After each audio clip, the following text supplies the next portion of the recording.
everybody who made it out. There we go. We're now live. Thank you to everyone who made it out to Enoch Pratt, West Baltimore, the library last time. I thought it was amazing and absolutely incredible work that is going on out there in Penn North and in several of our branches, and I actually have a bit of an update on that. But before we get into Round the Horn, wanted to just see if there was anyone who wanted to share, who was there last week or last meeting, this was 2 weeks ago, and wanted to share just a reflection or thought on the Peers in the Library program. I was going to say something. Go ahead, Ryan. Like it was very informative because they have a lot of services that the community doesn't know about, such as like free healthcare and things like that.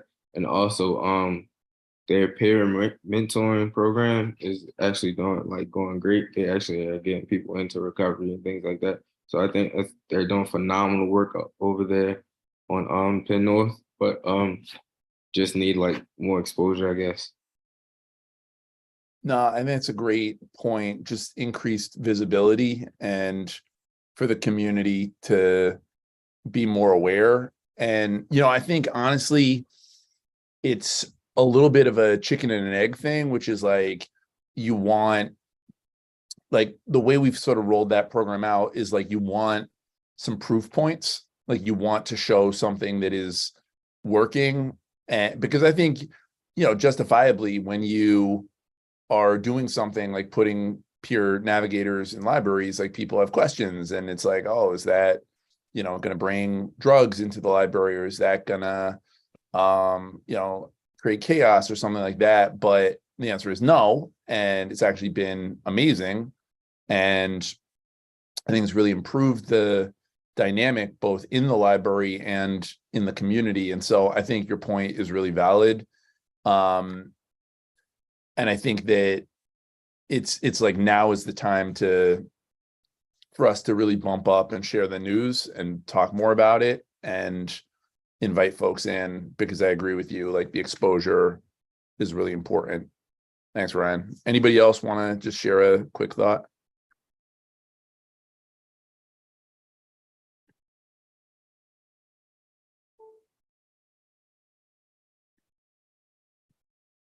All right, hearing and seeing none. Let's keep it moving. Franny, if you could, what is our round the horn question for today? So today's round the horn question is, if you were able to teach a class on anything to the audience of your choosing, what would you teach and why? So I'm going to, am I good to go to send everyone into breakout rooms? Yeah, let's do it. All right. You just put that in the chat too. Excellent. Will do. Thank you, Franny.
Hey, Lindsay.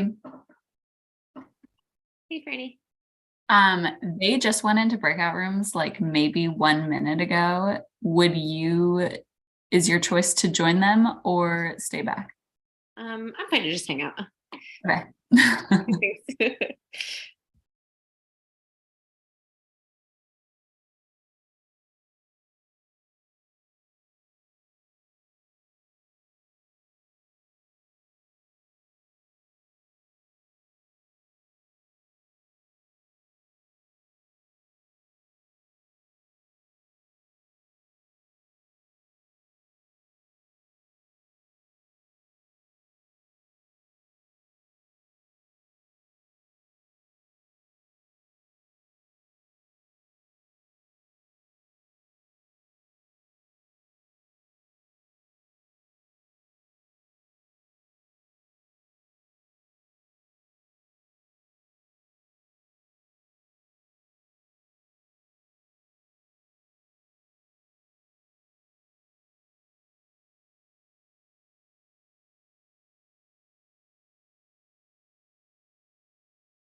Hi.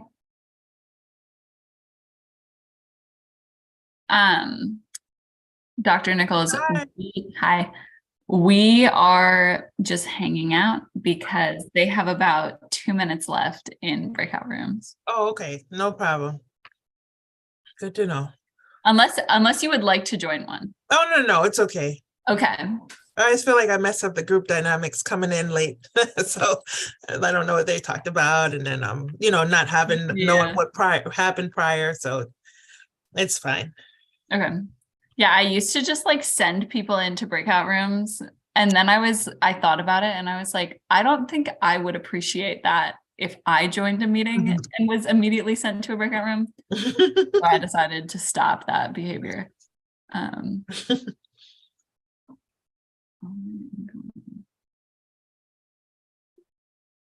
Broadcast. Oh.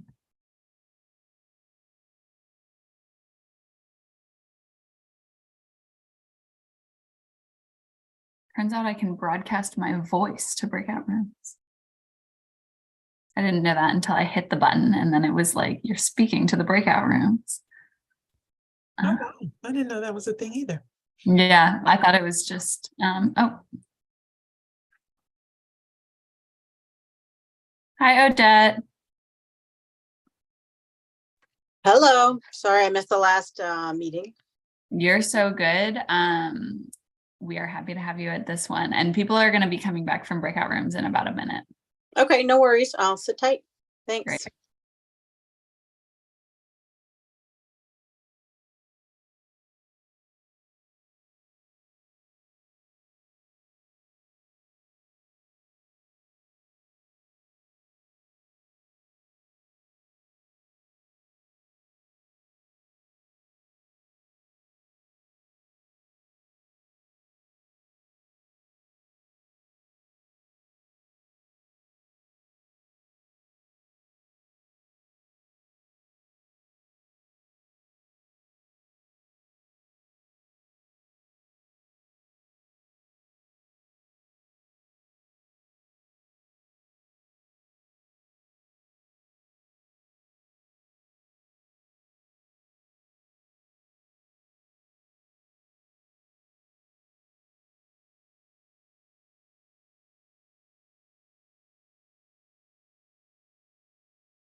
All right, welcome back, everybody. So one piece of, actually, before we do that, all right, I want to hear a couple people. If you could teach a class, what would you teach?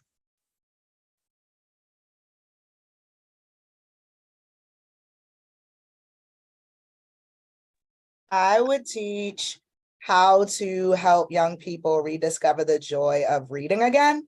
So just tips and strategies to get kids to want to read either a physical book or go online and read. That's really important to me. And I've had some success with it in a classroom setting. Ms. Bruce, I'm nominating you for a field trip for the task force to KIP to come into your library and learn from you, because I feel like you'd be phenomenal in the thing that you're doing. And that is, I think, essentially what you're doing, inspiring love for reading in kids. When we get it open and off the ground, you all are welcome to come. For the context, everyone, we're opening our inaugural library program at my school community. And I get to build that program. So when we get the space open, everyone here is more than welcome to drop by. I love that. Seriously, maybe we do, if it's big enough, maybe we do a task force meeting over there. Maybe. I got to see, because we're opening next year. So I'll let you know. All right, let me know. All right, who else? If you could teach a class, I know we got some teachers on here, but what would you teach?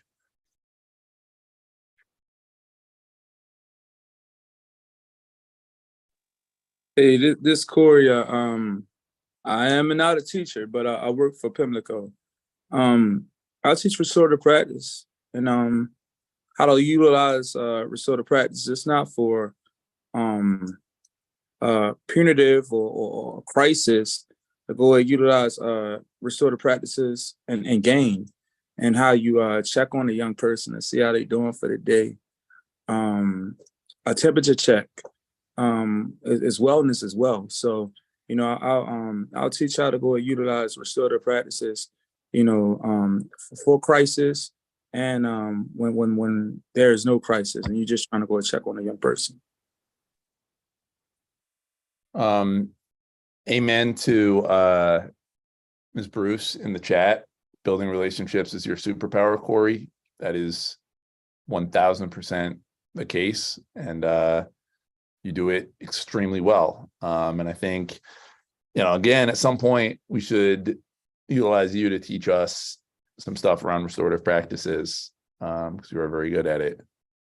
And I'm glad for what you do, man.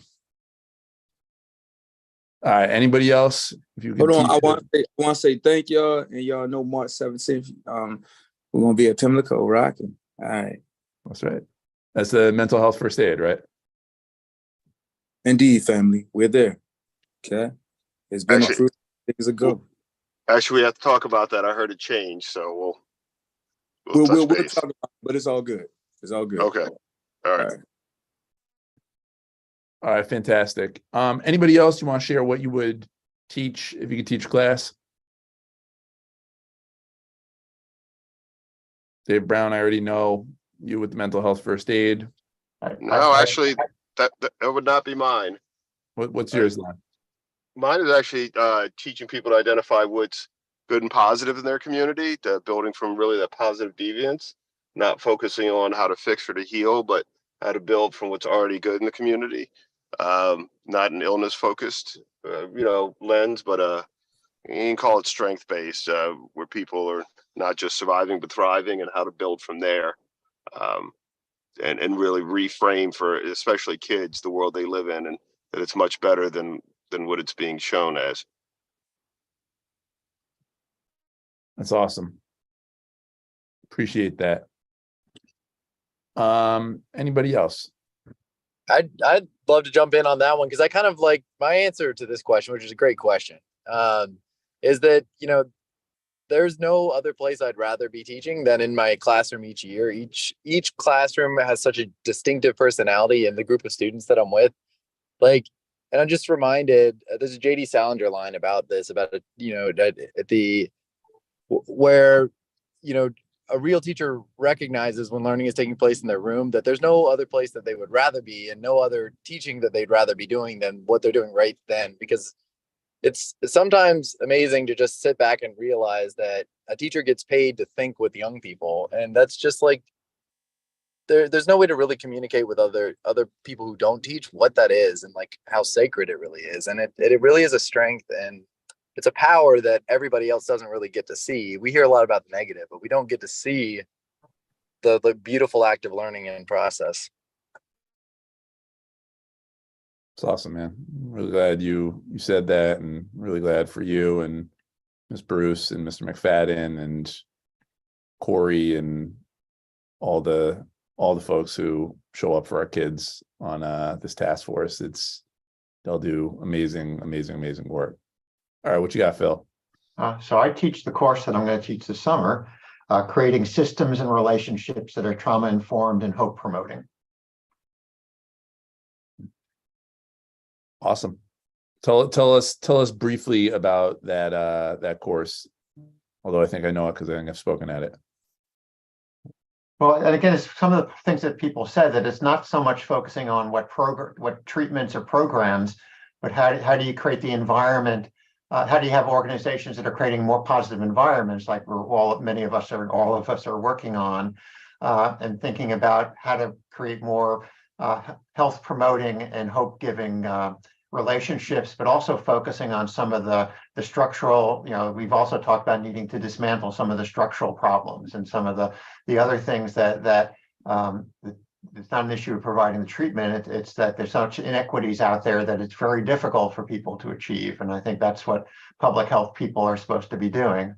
Dismantling or creating more positive systems, not just having a service. I love it. And no one does it better in this town than Phil Leaf. So we appreciate you. Lenora? Yes, what I shared with the group that I was in was that I love being empowered to empower. And I would love to teach life and social skills, because the more I work with people from youth to adults is who I'd like to facilitate it for. Because people are limited based on their exposure and experiences.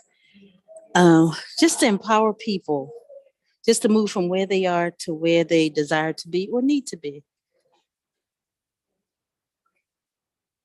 That's awesome. I love that. All right. Unless anyone else wants to jump in. Okay, so before we go into committees, two really exciting announcements. So first one is we have a new director for Healing City Baltimore, and that is the amazing Kim Legree, who, apologies to Aisha and the Baltimore City Health Department, but we did snatch from the health department, who had been doing phenomenal work there and who has done phenomenal work within our police department, working on issues related to the consent decree, has a huge public health background, has just an amazing vision and energy and spirit and deep connections with communities across our city. And so we feel just incredibly blessed for Kim and her leadership. And I'm going to give Kim the mic, but I cannot tell you how excited I am. I just think Kim really embodies what we're striving to do and has just this very very relational approach to the work, which is critically important, but I want to say interdepartmental, or just is able to bring all these different elements and pieces together, and bring different communities together and create space and healing and osmosis. And it's really beautiful to watch. And so very excited for Kim Legree. No, thank you so much, Zeke. I'm not going to be long at all. This is such an informal intro. I just want to say thank you to Zeke and everyone else at Healing City Baltimore for even sharing this amazing opportunity, and just welcoming me with open arms to the team. I am a Baltimore native. So to be honest with you guys, I am literally so super excited to return to my heart's focus, which is community. I have really enjoyed my 7 years intentionally with Baltimore City government. Some people don't know it's intentional. I felt as an activist prior to this that I did not have the tools to suggest strategies to the government in a way that really reflected communities' priorities without fully understanding their systems. So with my friends, I decided to intentionally work for city government to fully understand that. I don't think that I can be personally as much of a servant to our city without fully understanding some of the challenges between community and government. So that was my commitment. And this is now a wonderful opportunity, an amazing transition to return back to my original focus with that full knowledge.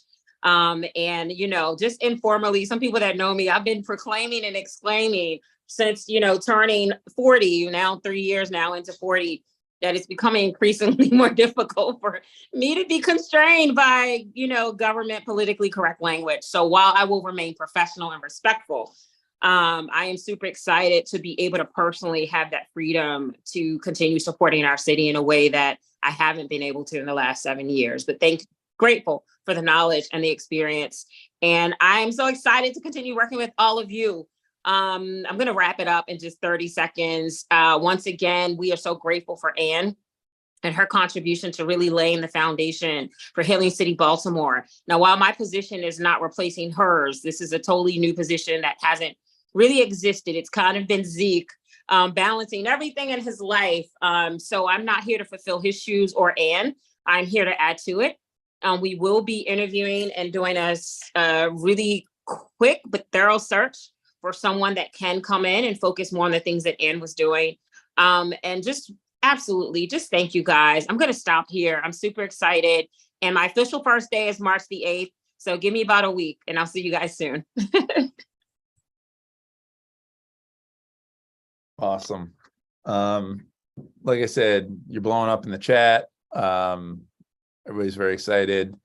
But yeah, I just want to say I could not be more thrilled. I think just Kim's spirit and energy and love for our city is, you know, just really it puts us, I think will allow Healing City and the movement we've been building to really go to the next level. So I appreciate you and really excited for not all of this to be like stuck in my brain. So thanks for that too. Fantastic. So March 8th, you can send her a note of congratulations before then, but don't ask her for stuff until then. But really excited for that. Second really exciting announcement. So I had a really good meeting with Secretary Emily Keller, who used to be the mayor of Hagerstown, and she is now the special secretary for opioid. Won't blow her title.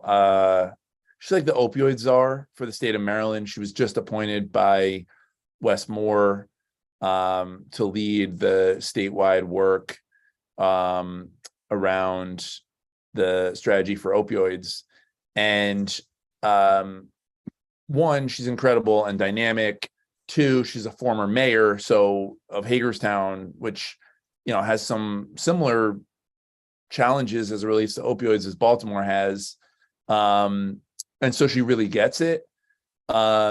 She is really, really, really excited about our peer navigators in the library program and wants to expand it and potentially take it statewide and bring it to both Western Maryland and Hagerstown and the shore, Eastern Shore, where we've been talking to some folks out there. So if you are around, would love to invite folks from the task force, particularly folks from the policy subcommittee who are going to be making a push in the budget. Fariha, this is what I wanted you on the chat. March 15th at 2:30, we're going to meet with Secretary Keller at Penn North. Similar to what we all just did a couple weeks ago, we'll have Donna and Donna, if I forget if I told you this or not, sorry if I'm breaking this news to you, but hopefully Donna will be there. Tiffany Scott, Heidi, who's the director of the entire library system, who was not able to join us last time, but really wanted to meet you all and is very excited about our partnership and collaboration. She'll be there. But if there are folks from the task force that want to come, I'd love to have you there. This is going to be it's a team effort. I really, I want to see the good work that has been going on. I want to see it in other places. I think part of what we all need to do over the next 8 years is really change both the narrative and the relationships around Baltimore and the rest of the state. As my colleague on this call knows, oftentimes folks from other parts of Maryland do not see us in a particularly positive light. We hear that a lot when we go down to Annapolis and lobby or advocate for things for our city, but there's just this perception that Baltimore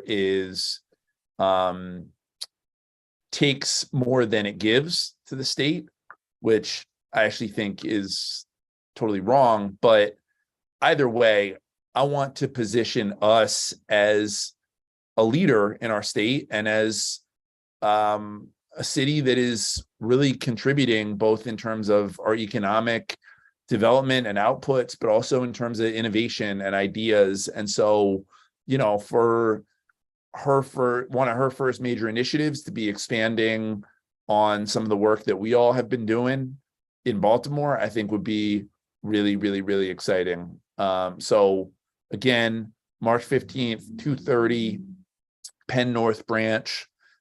It'll be low key, not like I don't want to do the whole dog and pony show. Like, we're not going to, make it a big thing. I'm not going to have cameras there.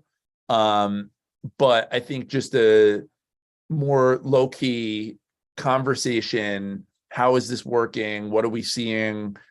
This idea of embedding peers and doing sort of harm reduction in public service agencies like libraries. How can that be applied in other places? And then the other piece after that is eventually we want to bring the governor, who is committed to come and check it out as well, and who's also really excited about this. And for that one, we will roll out the red carpet and, make it a whole, pomp and circumstance and all that. But I think for this first one with Secretary Keller, just keeping it informational and just sharing some of the work we've all been doing will be great. So any questions on that?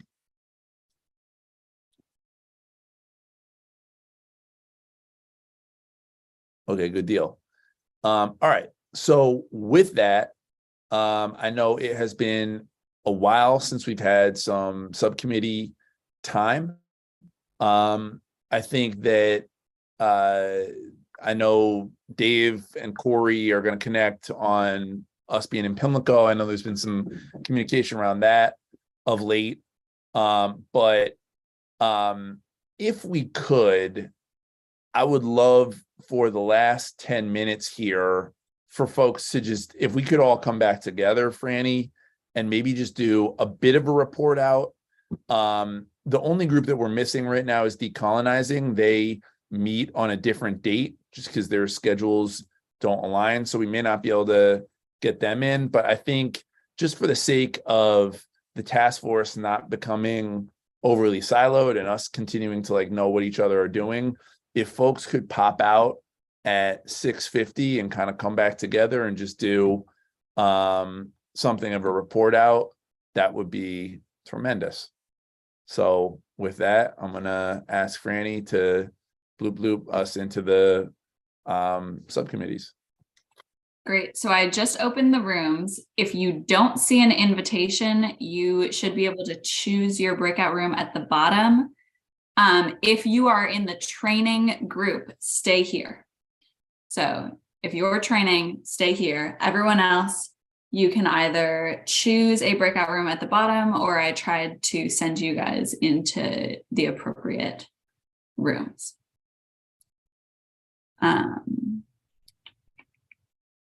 Okay, is anyone still in this main room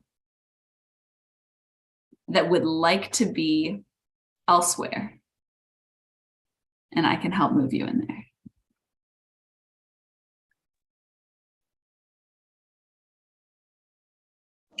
Franny, I never officially joined a group, so I'm not really sure where I should be. My thought is training, because that makes the most sense to me. But you can also, you are free to hop around the different groups and see like which work stream resonates the most with you as well.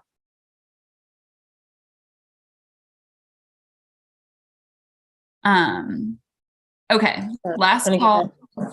I can stay Sorry. here if this is training. Okay, awesome.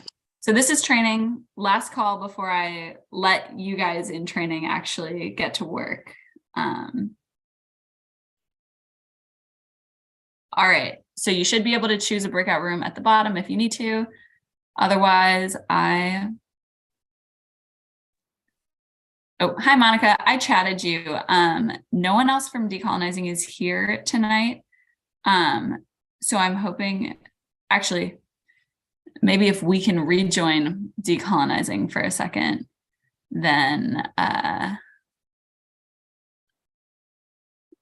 see what I can do. And then I'll stop interrupting training.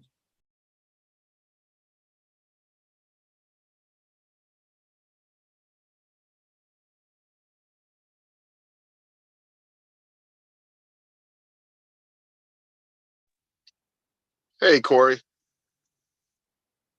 So what's Hey, up? What's going on?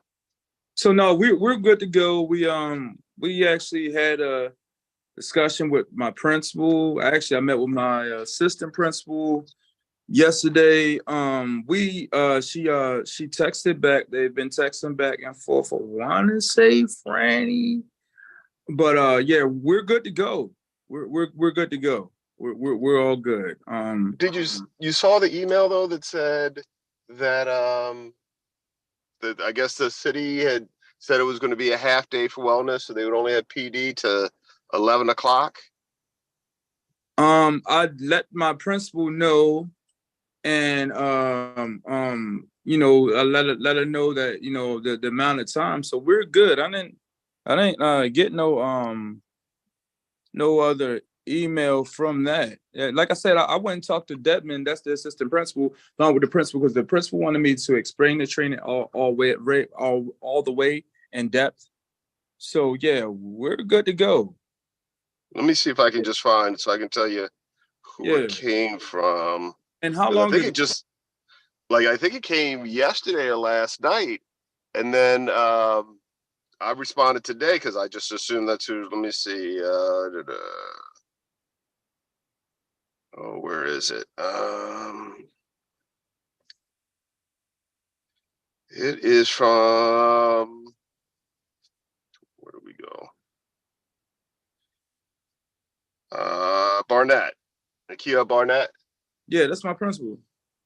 Yeah, she's the one who sent it. She sent it yesterday at 5 o'clock. She said the district has designated 3/17 as a half day for wellness. We'd only be able to have PD to 11 o'clock. And she asked if there's like a modified PD that we could run. No. You can't shorten mental health first aid. That has to be the complete amount of time. You need to change the date. I need to know so I can let my job know. What we need to do.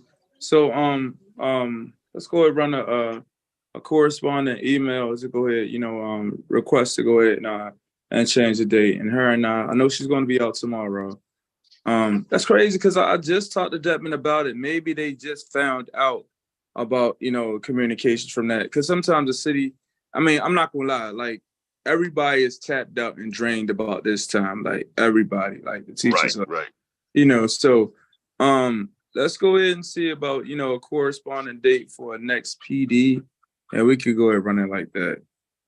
Okay. Yeah, Yeah, I'm glad. I mean, I found out because I had two other people, the other trainers, and I had to make sure I let them know at a time because I'd end up having to pay them anyway. And buy the books, which would have cost a ton of money. And I just don't want to do it until we're confirmed Indeed. Date. But That's- yeah, we said, I did say to her, if she, if there's something she wanted us to do in terms of, doing wellness, positive, something like that, that we could develop something like that. I'm gonna ask you this. So can we do part 1, part 2? Well, it would depend on when part 2 would be. They don't want it to be like a month away. They, strongly encourage it to be like a week, 2 weeks out. I try and do them within the same week. But if your next PD isn't for like another, I don't know. Yeah, another month. 3 or 4 weeks. Yeah. And we are doing the youth, which is a little bit shorter, but since people aren't doing the pre-work, I can't, that's the only thing that would make it any shorter. So unfortunately, there's not a whole lot I can do there. So yeah, look at other days. The other thing might be to do what we talked about, because I did get some other funding and to take that saturation piece, which is to offer it more widely to parents and guardians and invite staff. We might even be able to pay for food or something like that if we did it over 2 days or like 2 Saturdays and make it volunteer. So let's think about it. Come up with some dates.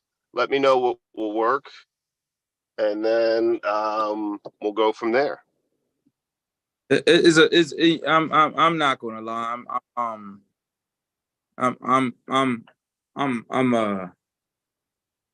I understand it, but still, I'm still like, because we need. Yeah, I'm not bro. gonna be. I'm not going to be entirely cynical, but it is St. Patty's Day, so I was kind of surprised that they were going to do it.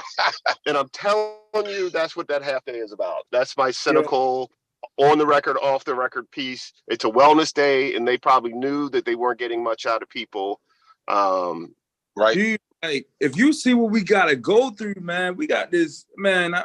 Listen, when I tell you, and like, it's so needed, like, man, like, from even today, we had a young person who because of back and forth, that one person who felt suicidal, is actually family member came to me, and like, we had a meeting, and then back, and I had the assistant principal because I'm in charge of behaviors at Pimlico.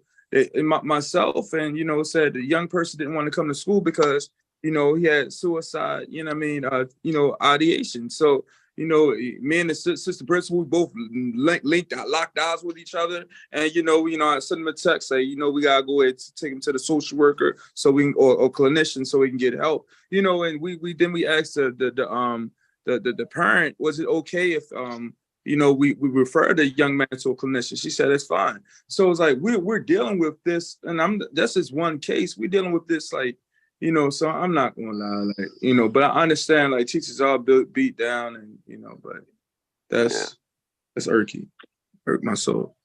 All right, so what I'm gonna do, so then what we'll do is I'm gonna let my trainers know, that my other 2 trainers know that we're just gonna postpone it. Maybe, I sent back the email because I didn't realize you weren't copied on it. But I think Franny was copied on it, saying, we can come up with something else that day that's both focused on wellness, but that is sort of that ecological approach sort of benefits the teachers and everybody. But, youth mental health first aid isn't going to work. But if we can come up with another date on a PD day, that's great. But I know, from all the years I taught and ran schools, the further you get into spring, the harder it gets. Yeah, bro.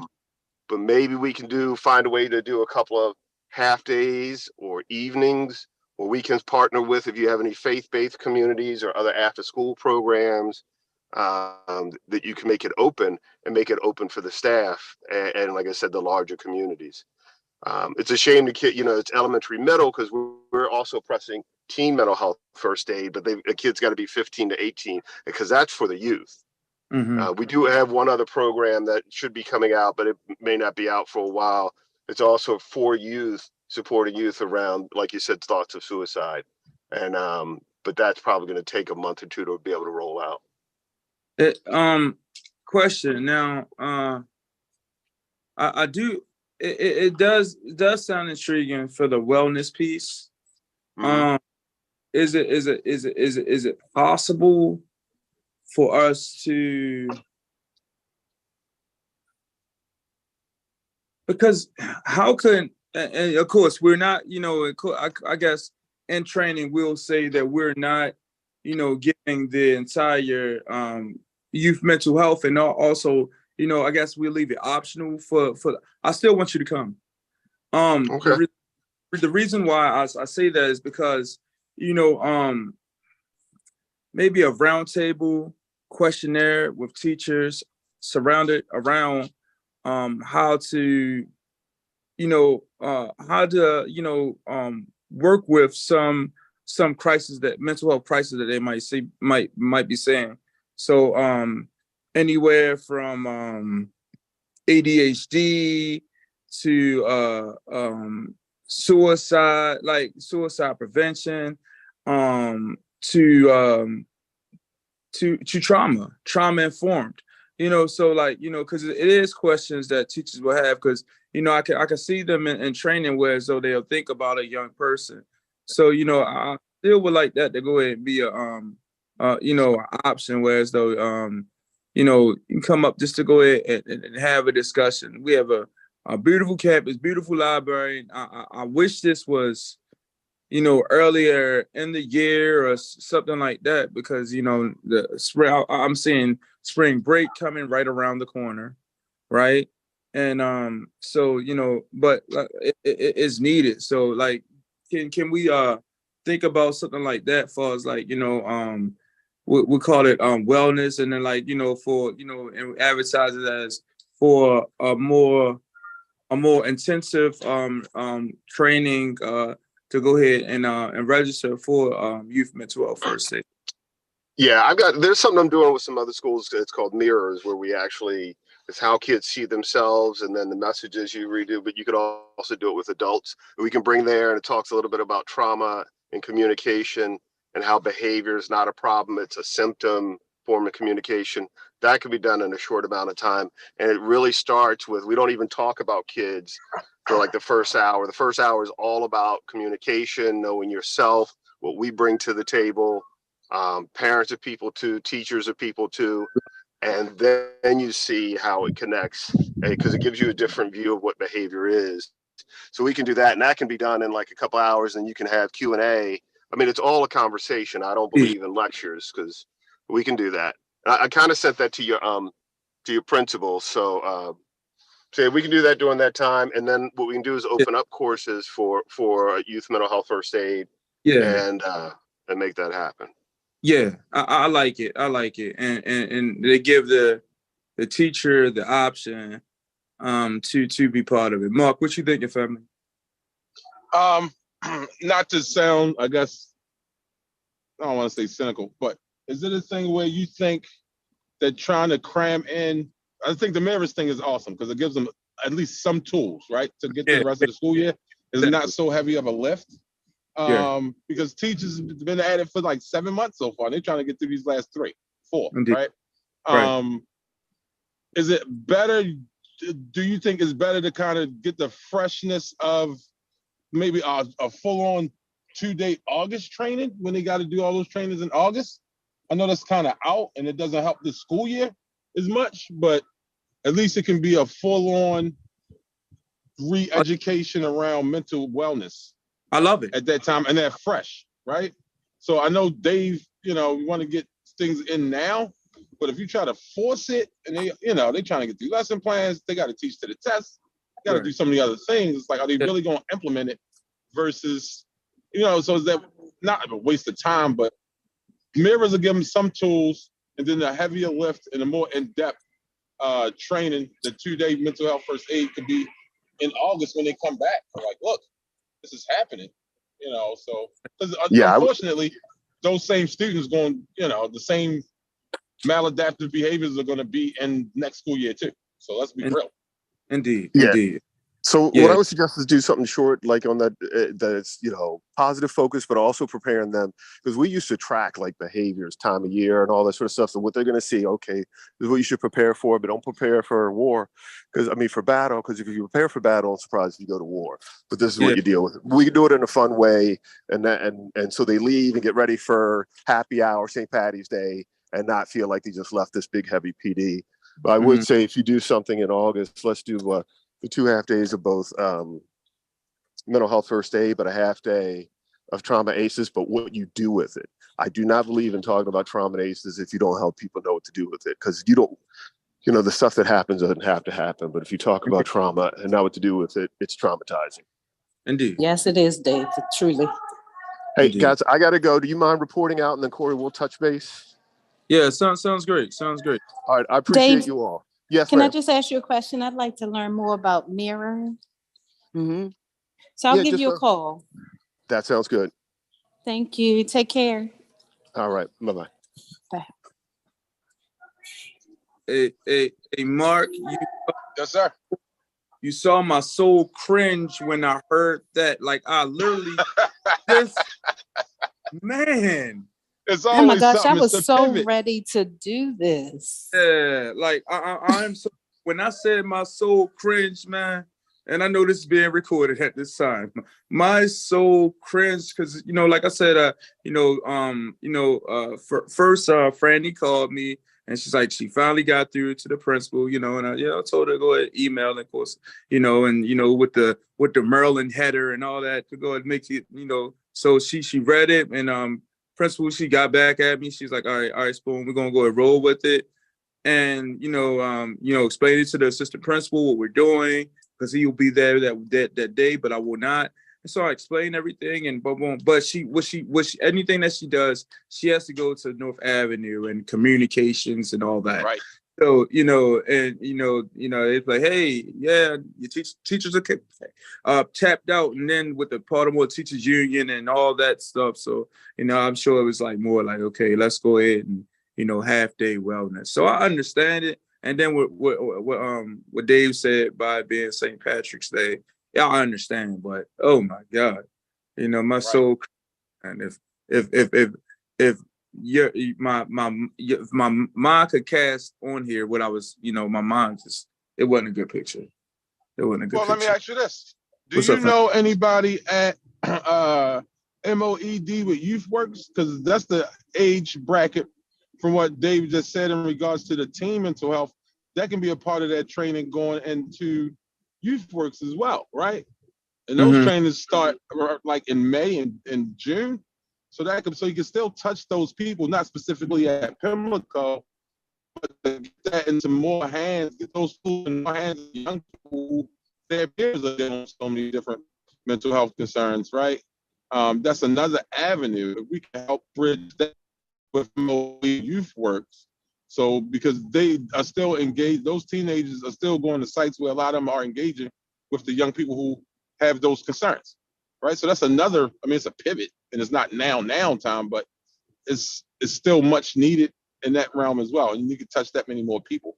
So maybe that's a bridge we need to build to them. But again, that doesn't help that Park Heights community. I know even at some of those community meetings I go, because my aunt lives on Park Heights in Virginia and has been for like 70 years. So there's not many people in there. And I don't know another place in the area, unless Langston Hughes. They have a lot going on in Langston Hughes. And Mama B, I don't know if you know Mama B, but she runs Langston Hughes now. Yeah, I do know Mama B. She actually, when we had the town hall, the school board come to Pimlico, Mama B came, and we hugged each other. And yeah, great thing. Yeah, she one of my mentors. So it's still opportunities to address some of what's going on at Park Heights. And just trying to find, the place, because where do kids go to high school? Because Northwestern closed. They all go to Forest Park now. Man, it's crazy because it's so crazy you said that, because the day was they found out their high schools that it was going to. So man, because there's nothing up there, they all over. So some going to Cover, some going to Forest Park. Yeah, we got kids that was you know, shockingly that they got the city and Pali, like, you know what I mean? So I'm happy. But nevertheless, but you know, it's all over, you know, with high school choices all over. So Wow. yeah.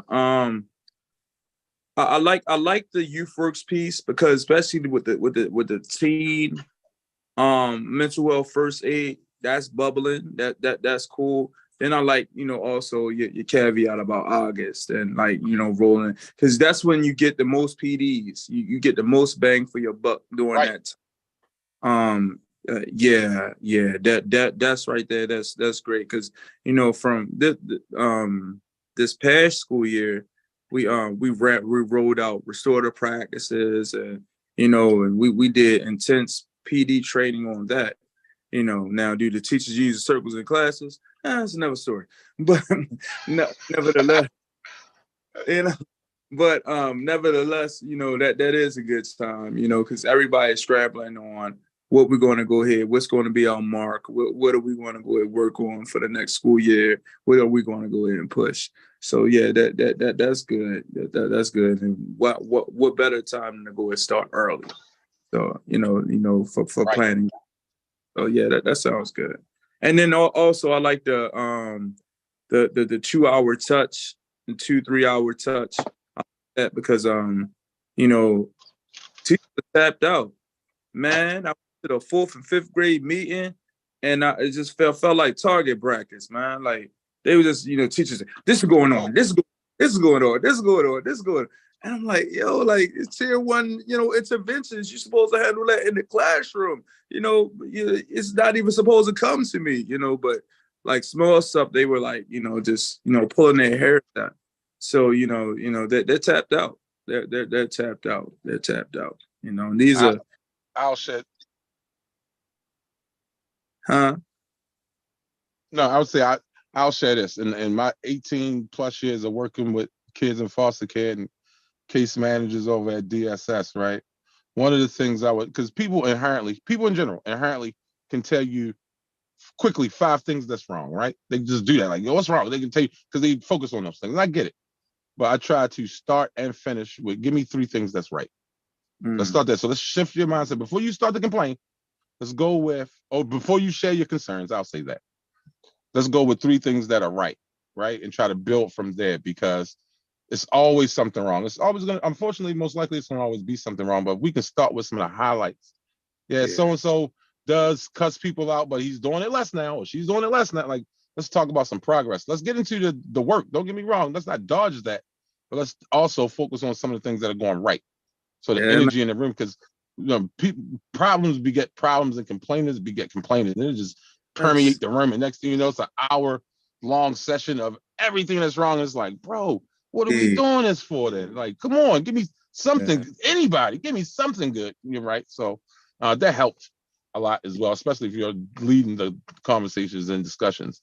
And this yeoman's work, and just reminding them, like, yo, it's yeoman's work. None of this is easy. I thank everybody and appreciate everybody for strapping up and coming in as many days in a row as possible.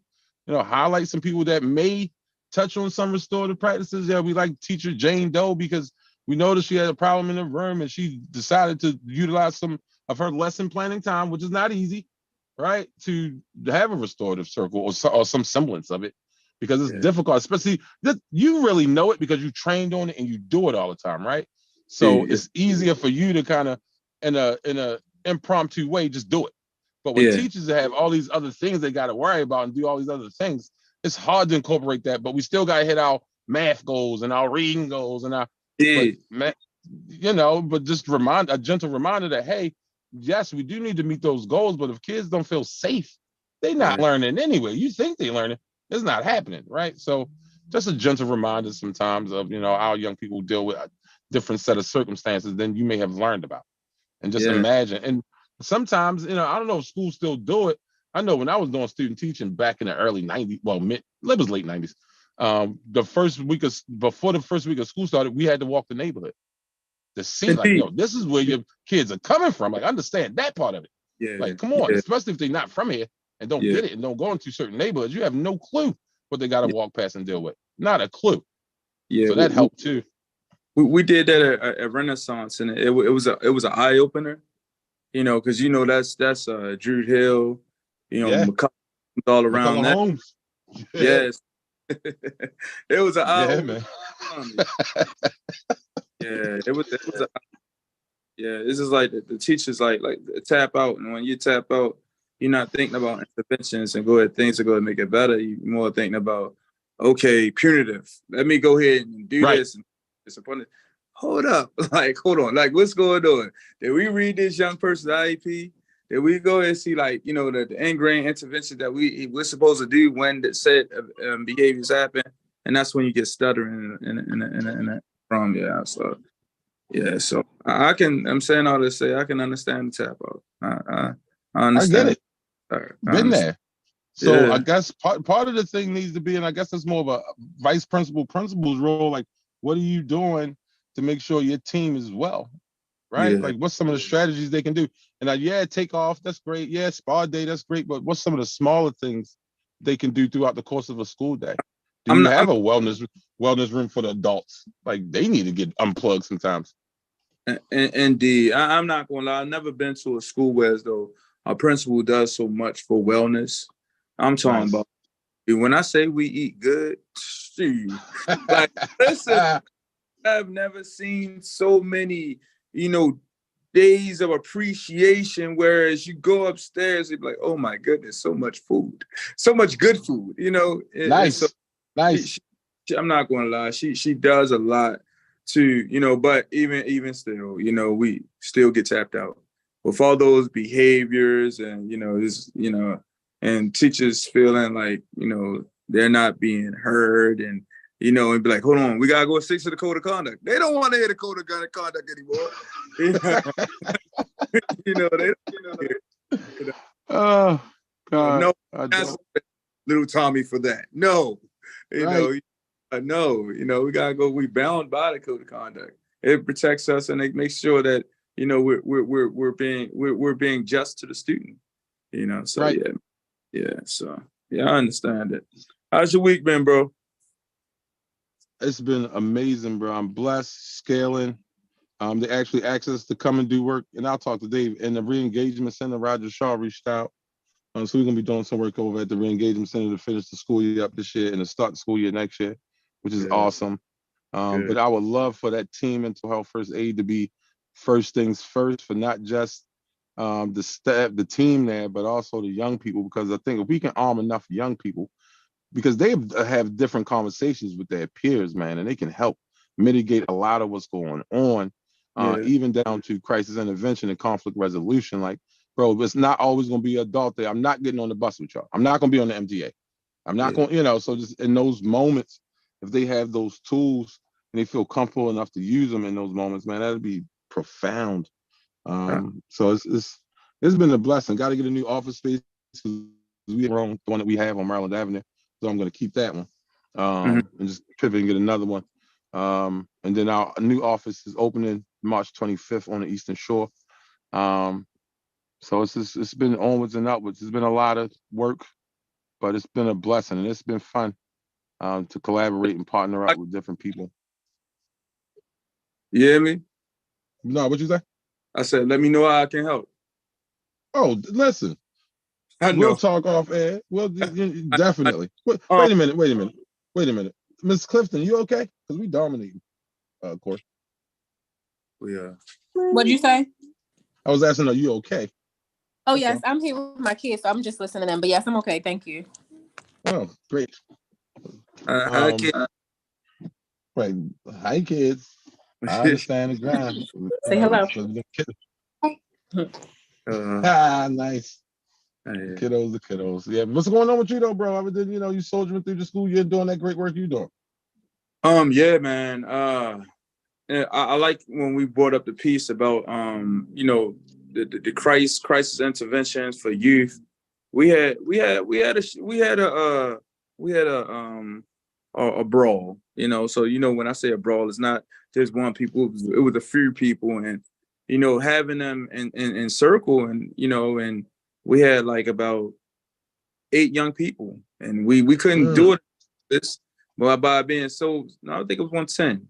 So we went and brought it to a classroom, you know, an empty classroom, you know, just to have a talk, and we let them know that, you know, middle school is a training ground, and you know, you make mistakes, but when it gets to high school, you don't have all that much support. You don't have a Mr. Witherspoon, or you don't have any other staff. It's like mainly maybe like 4 or 5 behavior people, you know, in the entire school. And yeah, you know, with that, you want to navigate by yourself. So, you know, right now is the time to go ahead and make the mistakes, but you only make the mistake once, because, you know, what you're doing now is that every fight that you get, it goes on your school record. So when you're trying to go ahead, you know, go to City or Poly or one of these good schools, you know, they're not only looking at your grades, they're also looking, okay, how's this person as a student, as to the culture of the school.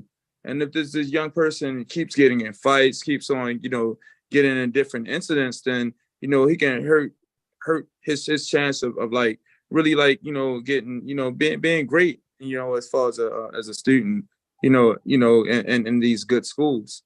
Also, just explaining to the young people what's the setup. Whereas, you know, the setup is these composite scores. Setup is the school choice.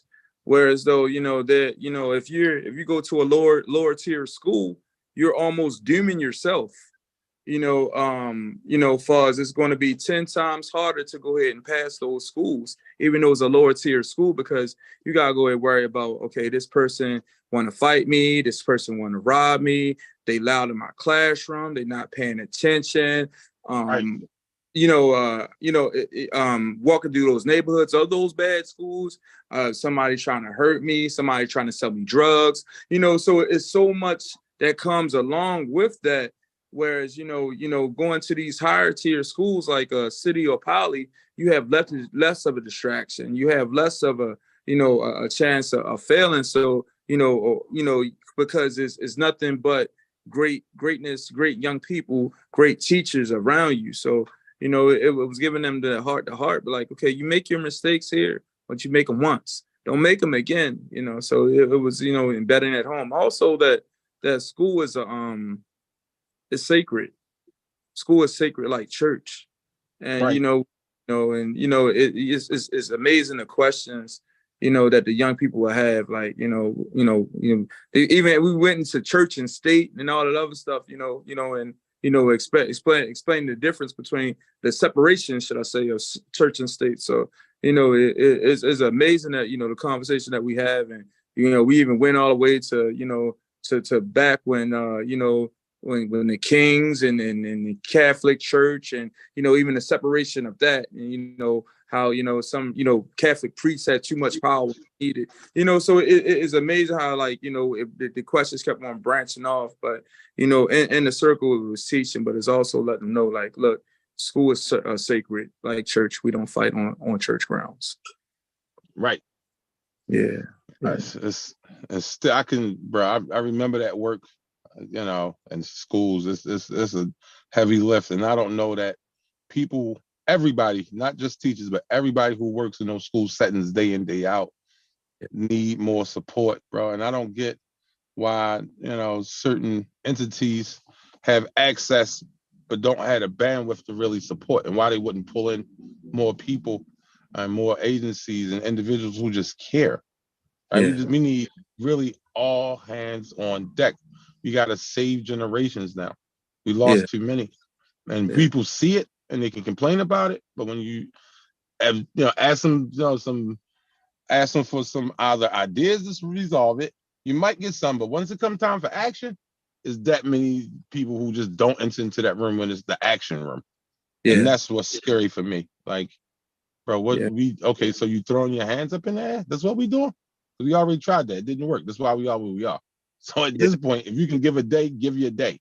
I don't care if you're going there to pass out lunches. Go pass out some lunches. Do something. Indeed. Something. Every school is a school near your house. Go to that school. It's a school near where you work. Go to that school. If everybody just did that, and I know an hour or two a week, like, it'll make all the difference in the world. But for some reason, we still just don't, as a collective, do those things and our children see that. So when you Yeah. pull up to a little league football game and there's 500 people at the field, and everybody out there, and it's all these people, but then you pull up to a PTA and there's 10 people, kids Yeah. see that. So what do you Yeah. think they think matters? Like, it's not rocket Of course. science. What are we Yeah. doing? Yeah. Like, Yeah. Yeah. as adults, we got to reprioritize what's important and reprioritize our time. I get it. You can't go to every PTA, but you can go to one. Yeah. And You know, that you can, you're right, because that's the shift. That's why you like for the most part, any Black youth in Baltimore, you ask them what they want to be, football, basketball player. You know, all because day. they look what brings the parents out, what brings the community out. Those football games and basketball games, you know. But Right. go ahead and go to that hard for award ceremony or a concert at a school. Right. Nah, Right. oh, bruh. Right. Like, I mean, we know Bruh. the things, but I think it's we preaching to each other, but we both get the gospel. We wasting time. Right. So it's about how do we connect with one or two extra parents every quarter. Be like, look, I need you to be more involved. Here's how I can support you to help you with that. Is it transportation? Not a problem. We can arrange that. I can get you to the thing and back home.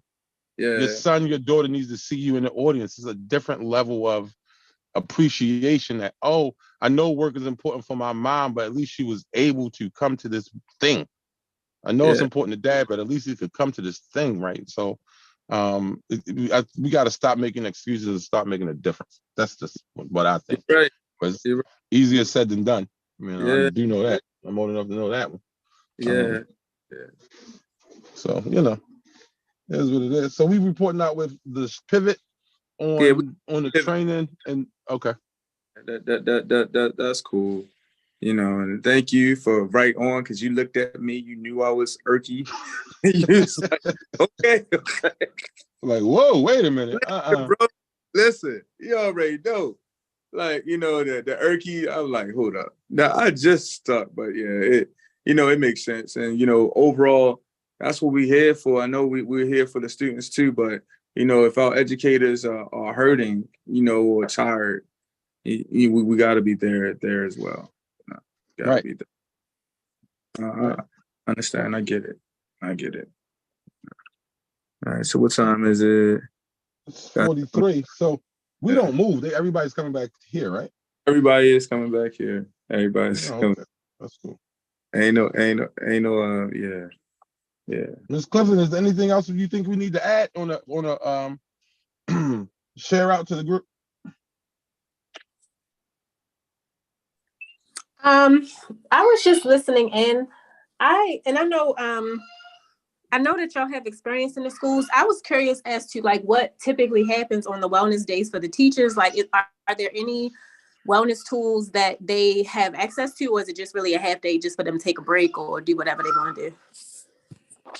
From the schools that I've been in, at times there are wellness, events, or everybody will meet at a certain place. The whoever's their lead will go by the pulse of the school, and if the school look, I know y'all want to do these great, we just need to go and be home with our family, then the powers that be will go with that.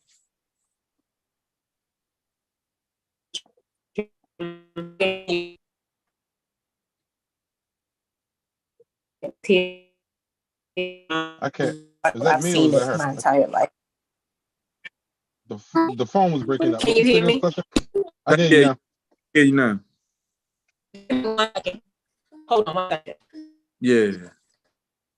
I was just saying, I was listening in as you all were talking just about the burnout that's happening at this time of year. And I was curious, I know y'all were trying to do the training, the mental health training, but I was just curious again, like as as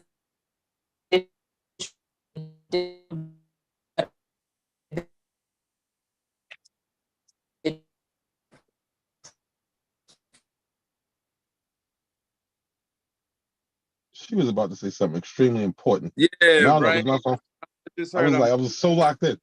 It dragged again. I went out again.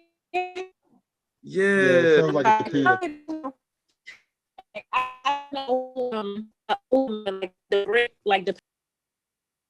Oh no, you lost it completely. Yeah, that's how the Amen. computer would go. But yeah, I think to go ahead and answer her question, give me a second, baby boy. I guess go ahead and answer her question, like this, the schools I've been a part of, they just they do have events that will happen for wellness, but you go to the pulse of the school and see, like, the ILT meetings, there's instructional leadership meetings, see what everybody's feeling. That makes sense. Yeah, yeah. Yeah. Yeah.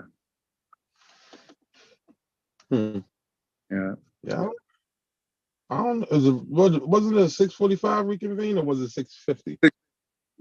We almost there. Oh, okay, cool. 3 more minutes. Yeah. No, she said my Wi-Fi is messing up. My apologies. Yeah, no problem. That's that Comcast for you. They'll throttle you down in a heartbeat. No, man. We love Comcast, man.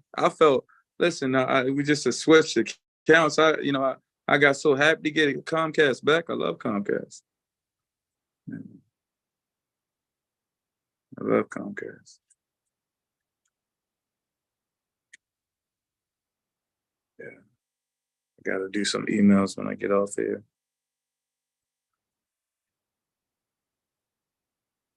Pace yourself. Huh? Say, pace yourself. Don't be overdoing. If it's necessary, word. But if not, give it. You know what I mean? Give yourself some grace too. School year almost over with, bro. We're almost through. So the basketball team, the middle school is 5-1, and the elementary school is 4-2. Nice. We're making a playoff push. Got 2 more games left. We're gonna go ahead and dominate. But it's gonna be our first year in the league, and we're gonna get that championship. No doubt. Bring it home. Yeah, I'm excited about that. And listen, have me actually like looking at basketball play. I'm a football player, so I never played basketball organized. So it's like I'm proud of my growth and seeing that the young people can go ahead and digest. What I'm saying. Oh yeah, we run the modified triangle offense, so we like the Bulls. Yeah, right. Like, bro, as long as you can motivate and educate, you can coach anything. Believe that. Yeah, I see. I see. And listen, they actually doing it. We yeah. So we play Beachfield on Monday. 4 o'clock elementary and 5 o'clock. Over at Beachfield or over at Pimlico? Over at Pimlico. Yeah. So Beachfield's supposed to be a good game. So yeah. But we're gonna do our thing. I can't wait to go ahead and break out this offense. So, this week was like good time to go and implement. So install, should I say. So yeah. So I can't wait till we do this triangle. Can't wait. I'm excited about that. You seriously running a triangle offense with middle school kids? Yes, brother. You are out of your mind. I promise. Out of your mind, bro.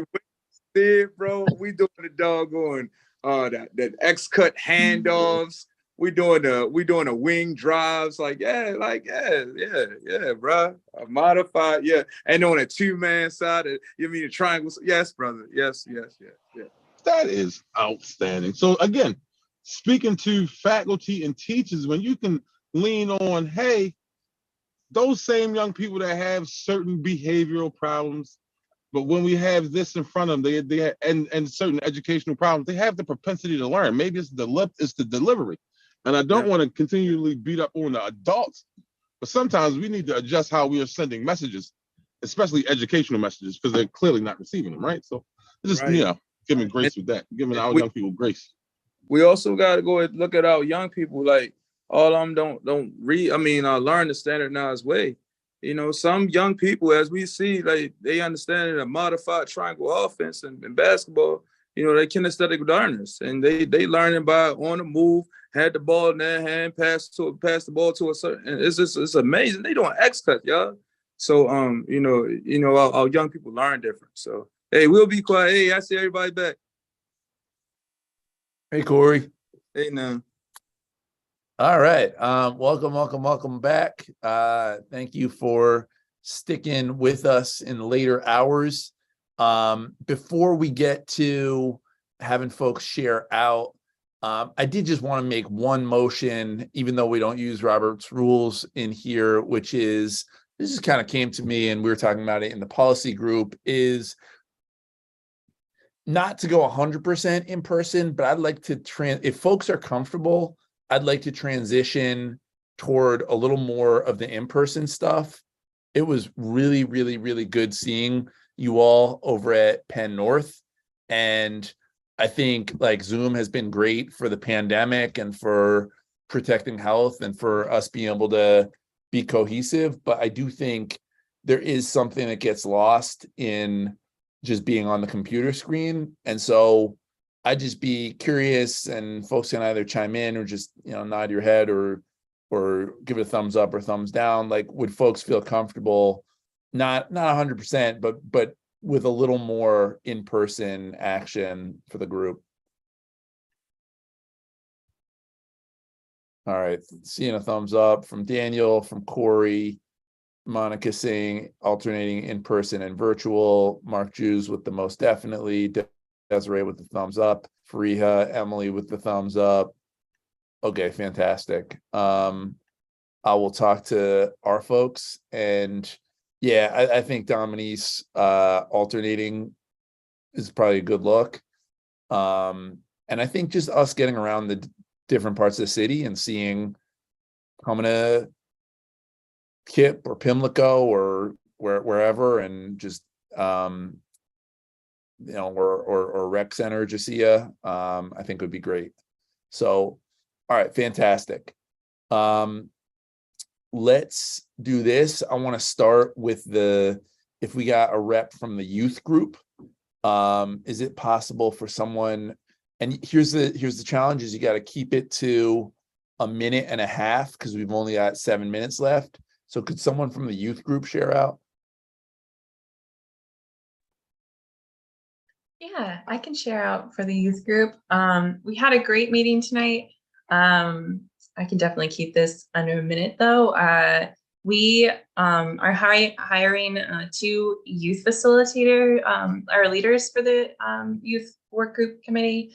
And we are so excited. We got 15 applicants, and they range from ages 13 all the way up to 20. So yes, we're so excited. And so our meeting tonight was talking about how we're going to move forward with the interview process and the selection process. And so we made some decisions there. And then of course, Jasia was here tonight with Parks and our Rec and Parks, and gave a little bit of updates around the healing centered engagement and trauma informed training that they are going through. And she has heard rave reviews from the folks that have been through the training. So that's going really well. Explored some potential ways to continue partnering and supporting that work and that effort. And did I miss anything big? And we had some new members at the group. So we also took some time to do some introductions and welcome them into the space. So yeah, those are the major updates that we were having. That's awesome. Thank you. And thrilled for the young people, thrilled we got 15 applications, and thank you for keeping it under a minute. All right, someone from medical subcommittee. Hey everyone, this will definitely be short. We have been orchestrating community listening sessions following some hospital listening sessions that we had, where we met with some major medical institutions in the community to just assess what they're doing in terms of trauma-informed care practices and where the gaps are. So we then moved on to community listening sessions, where we're meeting with different groups and organizations of people who we are all either in network with or trying to find connections with, where we can basically, it's like a focus group. We have a kind of semi-structured interview, and we're asking questions about folks' experiences at medical institutions in Baltimore City. and trying to have their voices be a major focus in this conversation when it comes terms to changing how trauma-informed care will operate in our medical institutions. So that's what we're up to right now. And if anyone has connections with different groups or organizations that you think we should reach out to, we would love to use this task force and all the connections that people have in this group to reach as many different types of populations as possible. Like I know we've been trying to reach youth, we've been trying to make sure we reach the older adult population. So if anyone has any suggestions, please let us know. On a personal note, I'm about to have a baby at the end of this month. So come at the end of this month, I will be on maternity leave for 3 months and back in the summer in July. So I'll leave it to my great co-chair, Panagis, to head our committee while I'm out. Thanks, everyone. Yay, Mazel Tov. So excited. You can go on maternity leave, but you better send us baby pics. Oh yeah, for sure. Fine. Cool. Wonderful. All right. Good deal. Yeah. And if folks do know, if folks have some thoughts on who the medical subcommittee should connect with, really the purpose of these listening sessions is we're trying to kind of understand the connection, how different populations have experienced medical trauma, how medical systems can do better. And so if there are groups that you're connected with, definitely connect with Dr. Gavin. Fantastic. All right, training group. Hey, family. It's Corey. So we are going to be at Pimlico, but we decided to make a pivot. Baltimore City is having a wellness day for teachers. So what we're going to go ahead and do, we're going to go ahead and do what's called a mirroring session. And in that mirroring session, we're going to go ahead and do about 3 hours of training. This training will be centered around teacher's voice, giving them helpful tools to go ahead and help them be able to work with the young person that's experiencing mental health issues or trauma. So we're going to go ahead and level it down and see about picking the main training back up in August. But we also want to make sure that we know that the teachers need support and they need wellness, and that's part of being trauma informed. So we're going to make sure that they are seen, they're taken care of, as well as moving forward to get the training in August versus right now. Sounds great. Can you just let me and Franny know when all that happened, when all that's happening? Indeed. So March 17th, it will still occur. Great. Okay. Mirroring session. It will happen March 17th. But it just got on us that it's a wellness day. And Baltimore City does that when they notice that, is a tap out, or teachers just need a break. Right. So we're supportive of that.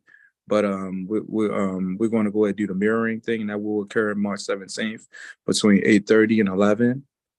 All right. And then from there, we'll work towards so we can do the full mental health youth training in August when school sets, so we can go ahead and give the teachers a fresh start and a full bag of tools to go into the next school year with. Awesome. And I'll just say briefly on behalf of Policy Group, we are two things. One, making an ask within the city's budget to expand the peer navigator program. We want to go from 8 branches to 22 branches. And so we are determining what that advocacy looks like, but it's probably a letter at minimum. 2 is Monica brought the important idea of how our immigrant and newcomer population are not always well integrated within our city government, state government, and just workforce in general. And so we're going to facilitate a conversation between Monica, Jason Perkins Cohen, who runs the Mayor's Office of Employment Development, and Catalina Rodriguez Lima, as well as myself and Councilwoman Ramos, around how we can develop better procedures to support our immigrant and newcomer communities. So really excited for that. And it is 7:01, so I don't want to hold anyone, but really, really appreciate everybody. Thanks for the work you're all doing. Very, very excited for the move forward and hope to see you all on March 15th with the secretary. Meeting with Jason Perkins Cohen, there's money that's coming into the city around, and that he's using to do things. And so getting one of those sites for the newer residents and other things might be, again, there's a funding stream that could get tapped into. Good call, Phil. I will take that with me into that conversation. Appreciate it. All right, everybody. See you on the other side.